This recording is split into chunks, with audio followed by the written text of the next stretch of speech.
a veces vamos a la playa o venimos de la playa y son lugares donde yo sé hacia dónde voy, o si estoy en la playa sé cómo llegar a la casa. Eso es lo que yo como hombre digo, yo sé dónde voy. Y me pasa algo curioso cuando Andreina agarra y pone en el Waze casa. Dentro de mí yo digo, pues yo sé dónde voy, pues me pone casa ahí. A mí como que no me gusta que me pongan como que la dirección, porque digo, no, pues, si yo sé por dónde voy. Y me veía como, yo sé, o sea, es como que una necesidad de uno del hombre como que saber hacia dónde se dirige, hacia dónde va. Y yo, cuando Andreina a veces se mira la esposa, el fuego y todo eso, yo hago el Waze para irme, ¿no? Pero lo que sí me ha pasado es que en algunas oportunidades ese Waze que ha pagado a veces me da el Waze. ¿Qué es el Waze? Waze es la aplicación para conducirse, ¿no? Esa es la que nosotros regularmente utilizamos.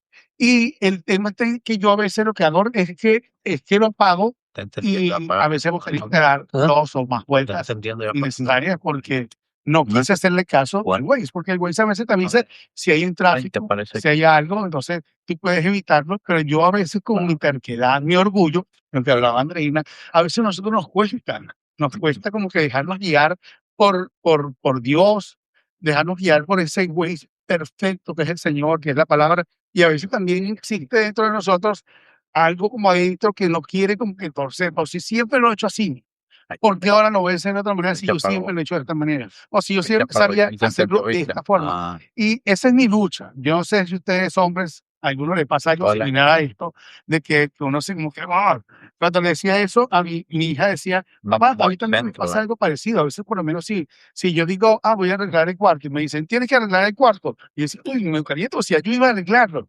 Porque es que los seres humanos a veces nos incomoda que nos guíen. No sé si les pasa, pero a los seres humanos regularmente nos incomoda que nos pongan y es algo a veces, incluso a veces hasta algo cultural, en que queremos siempre saltarnos la regla. En los países en que algunos venimos, por lo menos en Venezuela, pasa que si hay una fila para algo, de personas para algo, nunca falta el que está viendo, llega tarde y está viendo quién está delante. Fulanita, hey, te estaba esperando. Y el otro dice, hey, sí, te estaba esperando. Mentira, no se nos puesto de acuerdo, pero ven, te estaba esperando y sí, quédate aquí. O si ella está allí, ve a otra, fulanita, aquí estoy, te estaba llamando. Y viene uno y dos y tres. Y es como que saltarnos por encima de todas las personas, todas las vidas que estaban haciendo su fila, llegaron a tiempo, llegaron en su momento, dejaron de hacer otras cosas por estar allí, sea lo que sea, hicieron la cola como debería ser. A uno, si viene otra persona y le dice, hey, por favor, haga su cola ya, uy, se molesta, pero no, sí, lo conozco. Y es que estamos acostumbrados regularmente a eso. Tiene que ver precisamente con el pecado que tenemos nosotros. Esta es la segunda parte que se llama dichosos. ¿Recuerdas que vimos la primera parte que se llamaba dichosos y era la primera parte, recuerdan cómo decía? Estamos hablando de las bienaventuranzas. ¿Cómo decía la primera parte de Mateo 5? ¿Recuerdan? Es antes de este versículo. Los que lloran, bienaventurados los pobres en espíritu, porque de los tales es el reino de los cielos. Y después de ese versículo viene este versículo que dice, bienaventurados los que lloran. En alguna persona dice, los que se afligen, los que están afligidos, porque ellos tendrán consolación, recibirán consolación. Ellos tienen una promesa de recibir esa consolación. En el reino de los cielos, las cosas son secuenciales, es decir, no nos podemos saltar los tiempos de Dios ni las maneras de Dios. Si recordamos un poco y hacemos memoria de lo que eran dichosos, pobres en espíritu, hablábamos que la palabra pobreza en el hebreo original hablaba de un momento que no era una simple que está pobre o humilde, sino que decíamos, no sé si recuerdan, que era la expresión más baja de pobreza. Era como esa parte de pobreza quiere decir como indigente, como suplicante. Esa parte donde la Biblia dice pobre es como una persona, de hecho ese mismo verbo se utiliza para una persona que hace así, que recibe, alguien que no está despojado completamente de todo. Y es porque nosotros, ante la santidad de Dios, Cuando nosotros descubrimos la santidad de Dios, es que podemos ser pobres de espíritu, y entonces, por consecuencia, vamos a llorar. Y ya lo voy a hacer. ¿Por qué? Porque cualquiera decir, el llanto es como raro, ¿verdad? Como malo. Uno podría decir que el llanto es. Y hasta cierto punto nos cuesta recibir que los que lloran serán consolados y como que si hubiese un premio para aquellos que están afligidos. Pero es lo que precisamente vamos a desarrollar el día de hoy. Las personas lloran, ¿verdad? Por regularmente 4 momentos que la Biblia nos puede dejar saber. 4 momentos. ¿Cuántos dije? 4, para que se sostengan en la memoria. La primera es que lloran por su propio pecado. Lloran por su propio pecado. Hay uno de los ejemplos que nosotros podemos ver de las personas que lloran su propio pecado. Cuando, lo hablamos hace un tiempo atrás, cuando Isaías se quedó, tuvo la oportunidad de estar frente al altar de Dios, al altar magnífico de Dios. Imagínense el altar de Dios, lo grandioso, lo potente, lo hermoso, lo grande, lo magnífico del altar de Dios. Él, al ver la santidad de Dios, dice que lo único que pudo decir, o por lo menos en ese momento, fue: ay de Dios, que son hombres perversos de labios, y vengo de un pueblo perverso de labios. Ay de mí. Porque cuando tú logras ver la santidad de Dios, te das cuenta de tu propio pecado.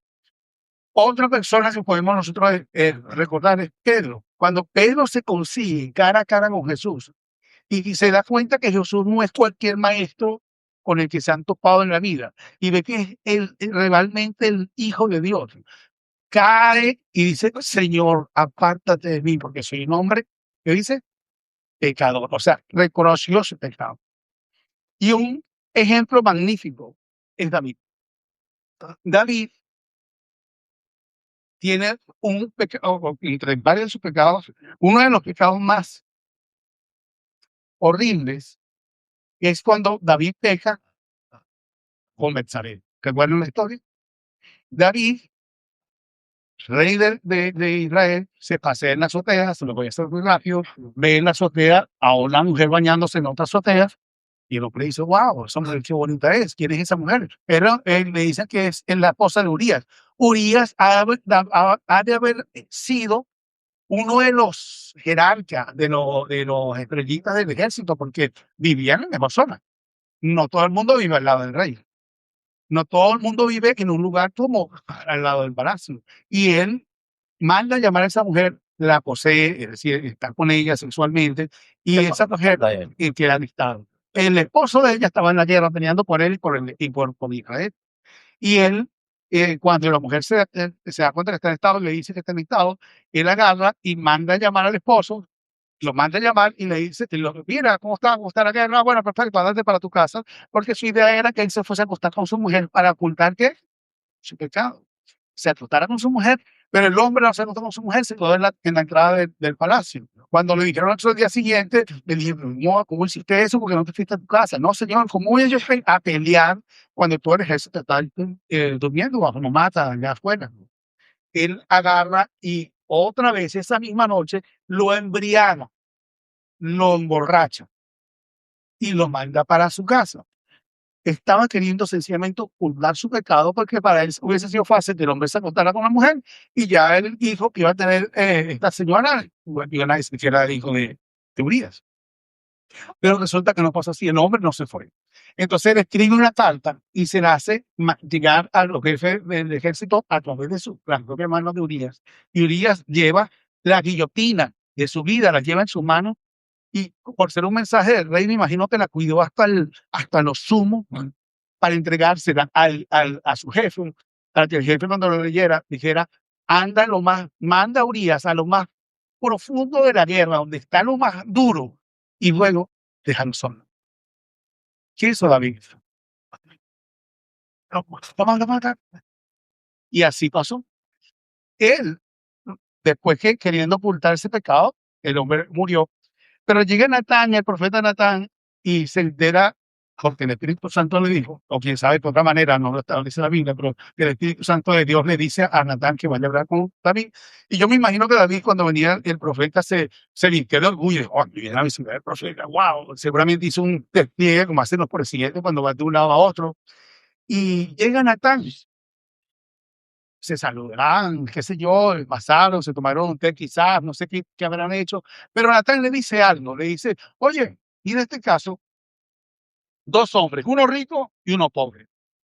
El hombre pobre tenía solamente una oveja tenía. Y el hombre rico tenía muchas ovejas. Tenía vacas y tenía ovejas. Pero resulta que vino una visita donde el rico y él decidió agarrar la oveja del pobre y sacrificarla para saciar su visita. David se enfurece y dice, uf, ¿quién habrá sido ese malvado? No sé qué. Mira, ese hombre tiene que morir, como me llamo David. Ese hombre tiene que morir. Natán le dice, ese hombre eres tú. Porque mataste a Urias. Lo mataste tú, lo mataste. A ti que Dios te dio, porque el hombre tenía mujeres. No era que tenía uno. Tenía mujeres, doncellas. Tenía vacas y ovejas. Tenía para todos los gustos. Y tenía riquezas. Y aún hubiese podido tener más. Pero él decidió hacer esto. Cuando David es enfrentado con Natán, David escribe el Salmo 51. Él escribe el Salmo 51. Y es donde una de las cosas que más les digo, el hecho de que cuando uno realmente quiere un encuentro con Dios, un encuentro transformador con Dios, Dios te cambia tu corazón y entiendes lo que es arrepentimiento, que es diferente al remordimiento. Porque nosotros estamos acostumbrados, nosotros, y me estoy incluyendo yo, a llorar las consecuencias de nuestro pecado. Lloramos porque el matrimonio se fue, se lo llevó el río. Lloramos porque perdimos un trabajo. Lloramos porque nuestra reputación quedó dañada. Lloramos porque, qué sé yo, quedamos mal ante la sociedad, ante las redes sociales. Por eso es que lloramos. Pero mi hijo Samuel en la mañana cuando le decía, hijo, ¿qué puede reflexionar? Me dice, bueno, papá, porque a veces cuando ustedes me han llamado la atención y yo me siento mal y me quitan la tablet por un tiempo, muchas veces yo he llorado y me he sentido mal es porque no tengo la tablet, pero ahorita me doy cuenta, o si más o menos digo, palabras más, palabras menos, que no me ha repetido por lo que he hecho, sino que así nos pasa a nosotros. Nos arrepentimos del dolor que nos causó el pecado, pero somos incapaces de arrepentirnos por el pecado que hemos hecho delante de Dios. David dice en el Salmo 51, dice, contra ti solamente he pecado y he hecho lo malo delante de tus ojos. Solamente hemos pecado delante de él. Fíjense que él pecó contra Betsabé, ¿sí o no? Contra Urias, su familia. Pecó contra el reino. Pecó contra la corona. Contra Israel. Pero al fin de cuentas, al final del día, el pecado es contra de Dios. No hay más. Nosotros le podemos poner otras. Nosotros lo adornamos. Y somos fáciles para adornar. Entonces decimos, no, es que tuve un desliz. Suena mejor, ¿no? Tuve un desliz. Cometí un error. ¿No? Un deslizote. Cometí un error. Tuve una debilidad. Hay algo que ahorita está muy de moda que dice, es un punto de crecimiento. Suena súper bien, ¿no? Es un punto de crecimiento, ¿cómo así?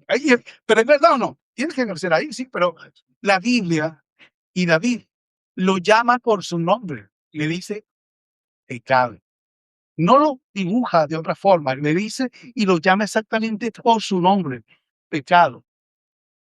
No le echó la culpa a ellos, no le echó la culpa a nadie, no le echó la culpa a las circunstancias. No dijo, ay, pero porque así esa mujer bañándose allá, si no se hubiese bañado, yo no hubiese tenido ganas. Él no asume ni le echa la culpa a los demás, él asume su culpa. Y de hecho, en el mismo Salmo 51, él dice, delante de mí está mi rebelión y mi pecado está delante de mí. Constantemente el pecado está delante de mí. Cuando tú llegas a ese punto de saber y entender, es que necesitamos arrepentirnos de nuestro pecado porque pecamos delante de un Dios santo. Entonces, por consecuencia, viene el quebrantamiento y viene el llanto. Pero hasta que no lo entendemos, no nos importa. No nos duele, porque tenemos un corazón endurecido, un corazón de piedra. Ezequiel habla de cambiar de corazón de piedra a un corazón de carne. De eso habla Ezequiel. Y es de lo que nosotros necesitamos, tener un corazón de carne para poder entender lo que hacemos nosotros cada vez que pecamos es pecar única y exclusivamente delante de Dios. Y a veces nos gusta escondernos como quien esconde David su pecado. Desde Génesis 3 nos encanta escondernos. Cuando el hombre cayó en el huerto del Edén, corrió a esconderse, corrió a taparse con hojas de higuera y nos gusta escondernos. Y a veces nos escondemos también con títulos, con conocimientos, con dinero, con fama, con redes sociales, con que llegamos, pero todos son máscaras que realmente nos ponemos. Pero la palabra de Dios nunca habla de que Dios restaura máscaras, habla que restaura corazones. Corazones, no máscaras. Y a veces nos gustan esas máscaras que nos tildan de otra cosa, o que nos hacen aparentar otra cosa, cuando en realidad estamos queriendo tapar nuestro aberrante pecado como lo hizo David. La palabra del Señor dice, y aquí hay que hacer como digamos una distinción interesante, porque la Biblia no habla de que la tristeza, que puede estar ligada al llanto, que la tristeza sea una virtud en sí misma. La tristeza no es una virtud, la Biblia no dice acerca de eso, de hecho nos anima a la alegría, nos anima a la esperanza, nos anima a todo esto. Pero la cosa está en que Dios no es que ama el quebranto. Lo que pasa es que Dios ama o le gusta el quebranto porque el quebranto quiebra el orgullo. Algunos de ustedes han estado quebrantados, ¿verdad? Y situaciones de la vida, ¿cierto? Y en los momentos de quebranto, lo que antes usted decía que no podía hacer, porque antes usted decía que no, usted se da cuenta que en ese momento puedes hacerlo porque el orgullo se quebranta, se rompe, se parte. Y en ese momento tú puedes entender y llegar a estar delante de Dios quebrantado. La palabra de Dios nos dice en el mismo Salmo 51 que David decía que el Señor no aborrece un corazón contrito y humillado. Eso Dios no lo aborrece. Más bien le encanta, porque Él sabe que el orgullo es un muro que separa la presencia de Dios a nuestra presencia. Pero ¿qué podemos decir en el orgullo? Me podrían dar por lo menos tres ejemplos de orgullo de su vida. No tienen que buscar la Biblia mía de otros, porque todos tenemos. ¿Qué es el orgullo? ¿Qué es el orgullo, hermano? Creer que puedo llegar a cualquier lado de Miami sin huellas. ¿Qué otra cosa que es el orgullo? No asumir cuando no tengo la razón. No asumir cuando no tenemos la razón. No dejar que el Señor nos moldee y sea realmente quien nos conduzca nuestra vida. No dejar que nos guíe la palabra de Dios. No dejar que la palabra nos diga, chicos, por aquí no es correcto, tienen que ir por este lado. Y uno hacer como estaba yo con Angelina de Charla, en un momentito para pagar el juez. Eso es el orgullo. Y por eso el Señor le digo que Él no es que ama el estar quebrantado, sino que el quebranto conduce al Señor. Aquí podemos ver dos cosas. ¿Miren? En la palabra del Señor dice, la tristeza del mundo lleva a la muerte, ¿verdad? Pero la tristeza que es según Dios no es una tristeza que nosotros tengamos que arrepentirnos, porque esa tristeza nos conduce a Dios. Y tenemos dos ejemplos que podemos hablar. Podemos hablar de Pedro otra vez y podemos también hablar de Judas. Judas tuvo tristeza según el mundo. Entonces Judas, cuando se dio cuenta que él había vendido sangre inocente, él no tuvo arrepentimiento, él tuvo un remordimiento. Las consecuencias de, sí, vendió a una persona que era justa, ¿verdad? Que no debía haberlo vendido, que él hubo un remordimiento por lo que hizo y las consecuencias, pero no hubo un real quebrantamiento y ni un arrepentimiento real. Y lo condujo ¿a dónde? A la muerte, al suicidio. Pero en la tristeza, según Dios, hace como hizo Pedro. Pedro también fue traidor del Señor. Porque Pedro le dijo al Señor, Señor, estaré contigo hasta lo último. ¿Se lo dijo o no se lo dijo? Dijo, yo, Señor, no te voy a negar, yo estaré contigo en las buenas, sí. Ajá. ¿Y qué pasó después? Lo negó 3 veces. Y dice la palabra que él lloró, ¿cómo dice la palabra que lloró? Amargamente. Amargamente. Y esa es la palabra que se utiliza cuando dices los que lloran. Es esa amargura. De hecho, se utiliza esa palabra cuando se habla de esas personas que han perdido gente cercana. Esa es la palabra que se utiliza en esa porción bíblica cuando hablan de llorar, de afligirse. El lloro amargamente. Pero esa amargura no llevó a Cristo. Esa quebrantamiento lo llevó a salvación. Dios no nos quiere. La Biblia no habla de que nosotros tengamos que permanecer en tristeza, no. Pero sí habla que tenemos que dolernos por las cosas. Nosotros podemos dolernos, entonces dijimos, por nuestro propio pecado, que esa es la primera, pero también tenemos que aprender a doler por las cosas que le duelen a Jesús, las cosas que le duelen a Dios. ¿Cuáles son las cosas que le duelen a Dios? Jesús, el Hijo de Dios, nuestro Mesías, nuestro Maestro, nuestro Redentor, que estando en un momento le dicen la noticia de que Lázaro muere. ¿Recuerdan la historia de Lázaro? Lázaro murió. Y él, mire, si usted alguna vez hace algún juego de estos de Biblia, fijo, recuerden, le voy a decir Juan 11:35.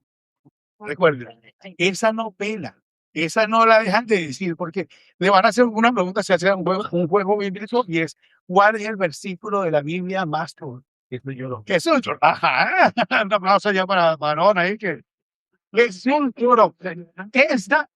Esa es el versículo más corto de la Biblia. Bueno.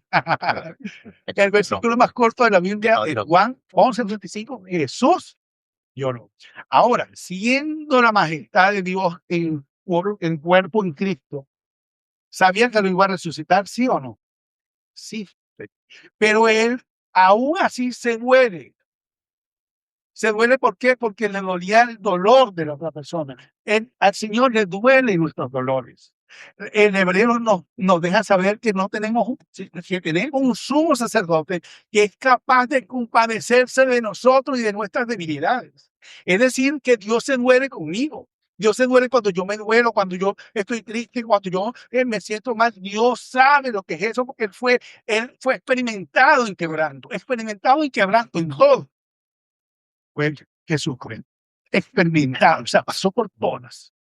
Y Él se compadece de nosotros. Y nosotros necesitamos compadecernos con las personas que lloran, que sufren, que están mal.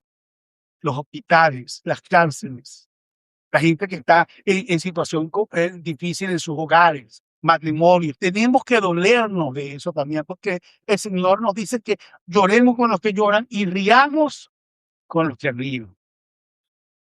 Tenemos que entonces aprender a dolernos de eso. Jesucristo también pasó por Jerusalén y dice la Biblia que lloró sobre Jerusalén. Y lloraban precisamente porque Jerusalén, porque ellos no lo habían aceptado como Mesías. Lloró porque el pecado en ellos hacía que no lo aceptaran como Mesías y eso les dolía. Tenemos que dolernos por la cantidad de personas. Tenemos que dolernos, chicos, Tenemos que dolernos para que aquí existan personas que conozcan a Jesucristo y que tengan una vida eterna con Él, gracias a que nosotros predicamos el Evangelio y los pudimos traer y pudieron crecer y puedan entender lo que es la estabilidad en Cristo. Yo tengo muchos amigos que yo invito casi todas las semanas. No vienen, algunos, pero no me canso de invitarlos. No me canso. No lo hago todas las semanas, bueno, cansarlos a ellos, pero casi los de mira. Vamos, mira, sí. Telemundo hace un tiempo atrás, y miren lo importante de tener un testimonio. A mí me gustó. Una chica, no mejor, ella se llama, no, Carlos, pero yo siempre a algunos le hablo, a mí también he hablado, qué sé yo, y un día estoy caminando por el pasillo y escucho, hey, Epa, Epa, y ella no se acordaba de mi nombre, pero ella estaba corriendo, o sea, me estaba yo, hey, continuó, estaba ahí, mi papá se acaba de morir, puedes jurar por mí. Claro, Cecilia, vamos a jurar por ti. Ahí nos pusimos un momentico ahí, oré por ella, por su vida, por su papá.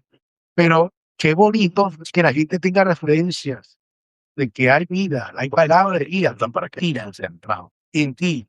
Y esto no tiene que ver que si uno es pastor o no, en ti hay palabras de vida. En ti palabras que animan a otros, no si pueden animar a otros, tiene que dolerte lo que le duele al Señor. La Biblia dice que de tal manera amó Dios al mundo que dio a su Hijo unigénito para que todo aquel que en él crea no se pierda, sino que tenga vida eterna. Él nos amó tanto.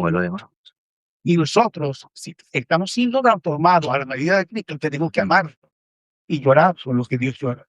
Amar por los que Dios a los que Dios ama. Y tenemos que dolernos por su salud. Está ligada también la consecuencia del pecado, que es lo que decíamos hace un momento, que lloramos por eso. Sí, hay que dolerse, pero no debe ser lo primero, sino como parte. Pero también dice la Biblia que toda la creación gime por la manifestación del Espíritu, por la manifestación del Señor. Nosotros tenemos también que gemir, y Pablo también dice en alguna parte que dice que dentro de nosotros gemimos también, como gemimos por la manifestación. Es decir, sabemos que tenemos un lugar seguro en los cielos, queremos que se manifieste en los cielos, queremos que se manifieste en los cielos en la tierra, queremos que venga el Señor, queremos que venga el Señor. Y solamente cuando entiendes la magnitud de la presencia de Dios, vas a querer saber y querer que Jesucristo venga. Hay gente que eso le produce miedo.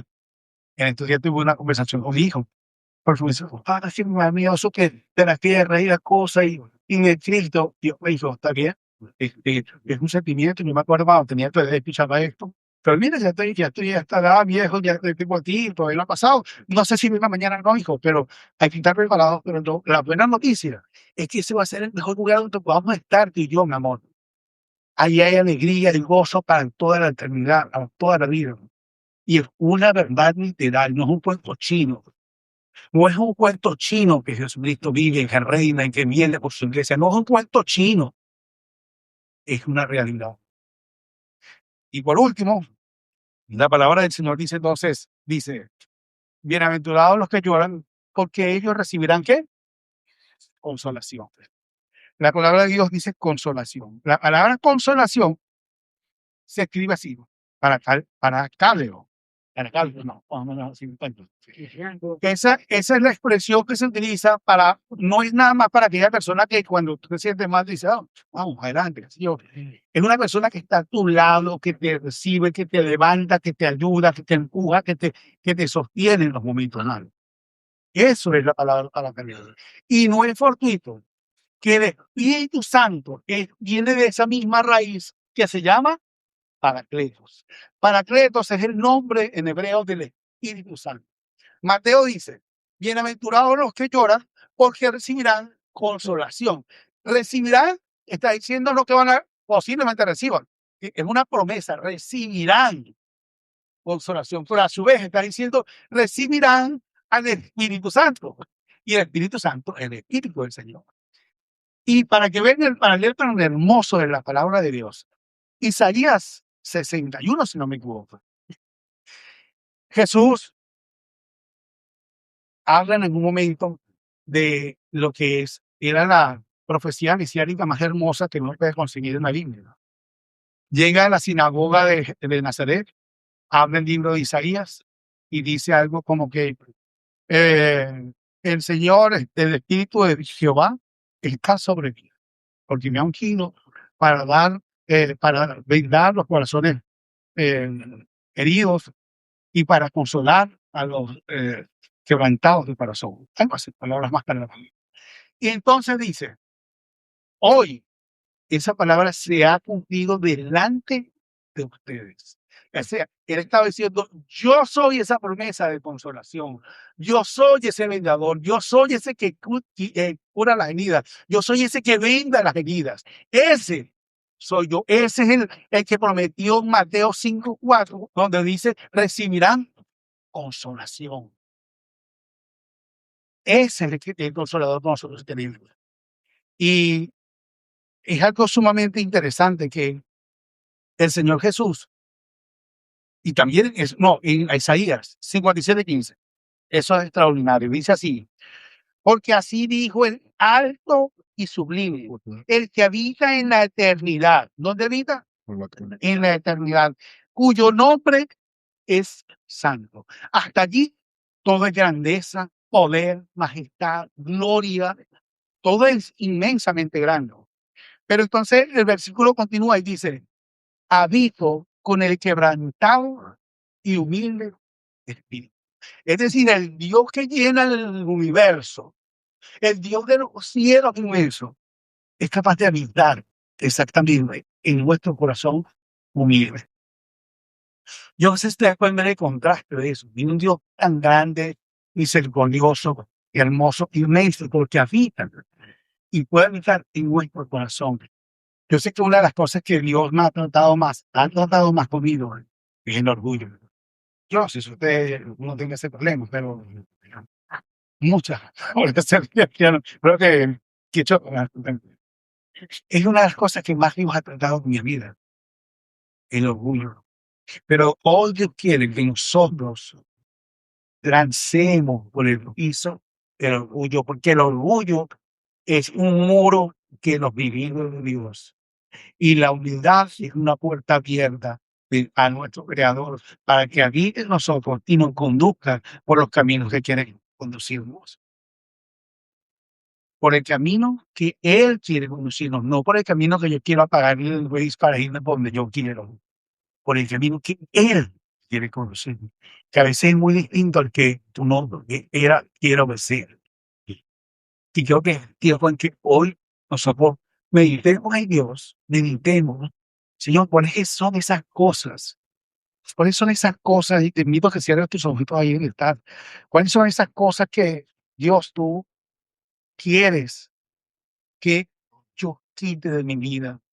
Señor, ¿cuáles son esas actitudes que no visten el nombre de cristiano en mi vida, Señor? Y la palabra de Dios dice que Él resiste al orgulloso. Y fíjense que no dice que no dice que Él que lo desaprueba, sino que lo resiste. El orgullo en nuestra vida resiste a Dios. Es un muro de contención que no nos permite llegar a lo que Dios quiere que nosotros lleguemos. ¿Sí, no?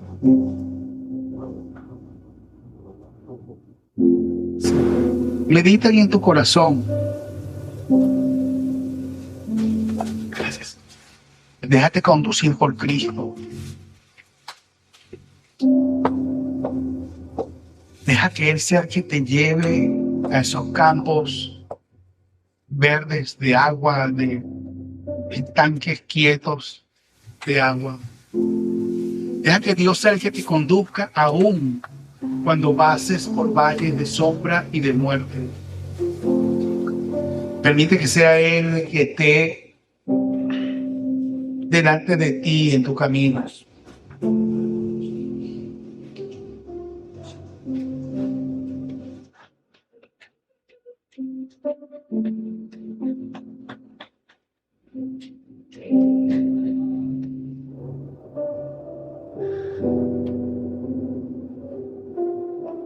El Señor Jesús se consiguió en una oportunidad con una mujer que fue hallada en el acto mismo del adulterio.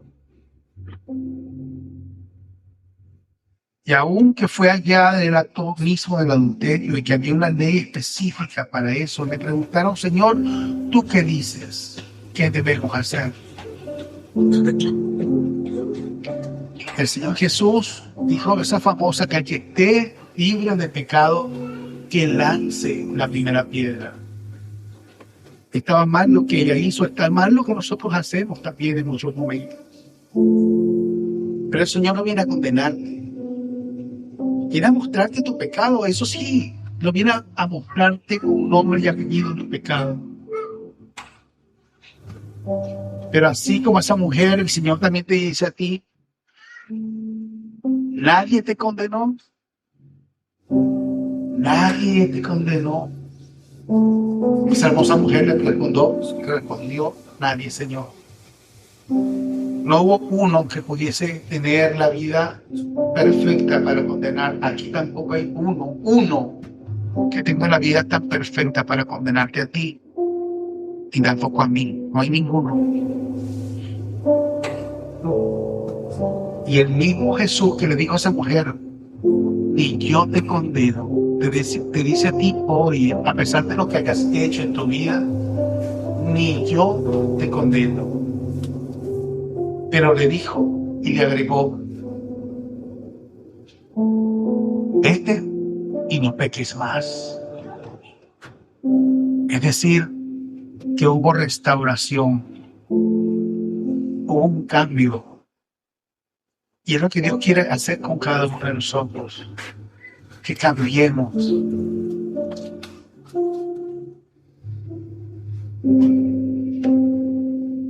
Hombres, tenemos que mudar el corazón de piedra que muchos de nosotros tenemos.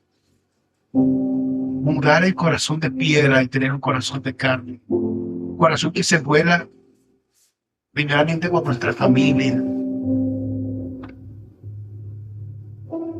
por las cosas que le duelen a Dios, pero que nos seamos capaces de derribar esos muros de orgullo y seamos capaces de llorar por nuestro asqueroso pecado. Asqueroso pecado. No hay pecado bonito, no hay pecado suave, no hay pecado de segunda, hay solo pecado. Hombre, es tiempo de renunciar a los vicios, de renunciar a todas aquellas cosas que ya no nos pertenecen, no son nuestras.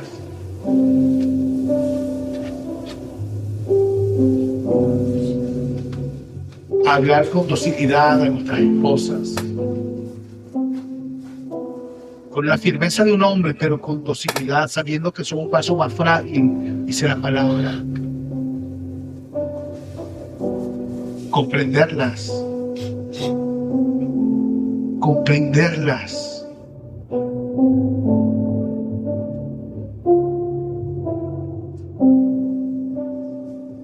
Es hora que nos duela ya de la embriaguez. Es hora que nos duela lo que estamos nosotros marcando a nuestras generaciones. Lo que nuestros hijos y nuestras hijas están viendo de nosotros. Es hora que nos duela. ¿Qué están viendo?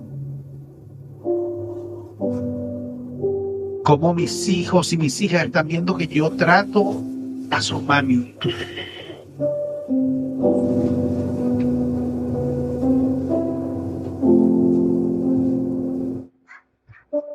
Es hora que le hables al pecado de tu vida con nombre y apellido y renuncies a esa condición. Vete y no peques más.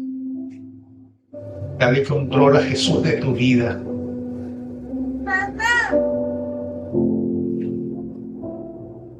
Es hora que veas la Biblia. Es hora que dejes Netflix. No es que nunca lo veas. Te digo que te des cuenta cuánto tiempo pasas en Netflix, cuánto tiempo pasas en Disney, cuánto tiempo pasas en HBO, en Hulu, en cualquier otra de esas aplicaciones. Es hora que veas cuánto tiempo pasas en Instagram.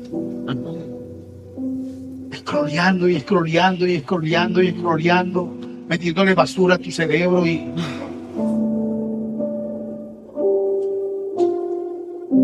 Es tiempo que te des cuenta que los tiempos están difíciles, pero que tenemos esperanza. Mujer, es tiempo también que honres al hombre que Dios te ha puesto a tu lado como cabeza, porque ese es el orden. Lo queramos o no lo queramos, nos parezca o no. El hombre que tienes a tu lado es la cabeza. Tienes que dejarte dirigir también por ese hombre. Aunque se equivoque, él se va a equivocar. Pero cuando voltea y tiene una persona al lado sosteniéndolo aún en sus equivocaciones, no te imaginas la clase de máquina productiva que estás creando también tú con eso. No te imaginas la calidad de hombre que estás tú también haciendo en la medida que tú apoyes a este hombre que tienes a tu lado. Que lo admires. Que te recrees en él. Que no lo compares con nadie. Que le deje el valor preciso que el Señor tiene de él. Que pagó la cruz del Calvario por ese hombre que tienes al lado.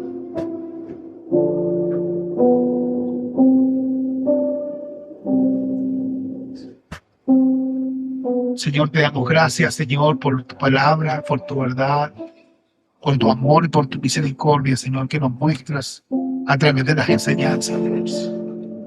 Yo te pido, Señor, para que los hombres y mujeres que estamos aquí, Señor, podamos, Señor, empezar una nueva vida contigo, Dios, según tu orden, según tu dirección, según lo que tú quieres para cada uno de nosotros, Dios. Ayúdanos a ser los hombres y mujeres cristianos que necesitamos ser para estos tiempos. Guíanos por tu palabra y por tu bondad y por tu verdad. En el nombre poderoso de Jesús. Amén y amén.